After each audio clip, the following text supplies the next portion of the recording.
The international community keeps observing the Yemeni truce closely. Despite its relative positive impact on civilians, the ceasefire faces constant challenges, especially with regards to Houthi violations. This report has more details.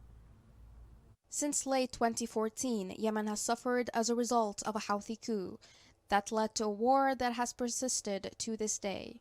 The most heinous result of the conflict on Yemen's people is violence, which ranges from gunshot to suicide bombs to landmines. The war has claimed almost 377,000 lives. After 8 years of suffering, a 2-month truce was struck in April. U.S. Special Envoy for Yemen, Tim Lunderking, said that he is cautiously optimistic that the truce, which has significantly brought down the rate of clashes, carries the potential for permanent extension. Thanks to the truce, the first commercial flight in over 6 years took off from Sana'a, the country's capital, and landed in Jordan last week.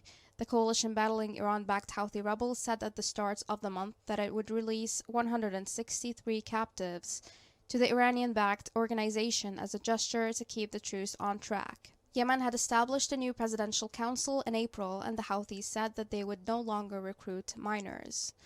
These advances indicate that there may be hope after years of inactivity. While ending the violence is the most important step towards rebuilding, it's important to remember that 60% of the 377,000 people who died in the conflict died as a result of the ensuing social and economic breakdown and the failure of the Houthis who control the capital, which has resulted in disease, hunger, unsafe water, and a decline in healthcare. However, the international community must not lose sight of the Yemen crisis, as the Ukrainian conflict threatens to divert attention away from the Yemeni people. A UN conference to gather cash to save the decaying FSO tanker, an oil tanker stranded off the coast of Yemen that might explode at any minute, only earned $33 million of a $144 million target. As the Ukraine war escalated, WHO Director General singled out Yemen, along with Ethiopia and Afghanistan, as a victim of international diversion. The next challenge will be prolonging the ceasefire, which expires on June 2nd.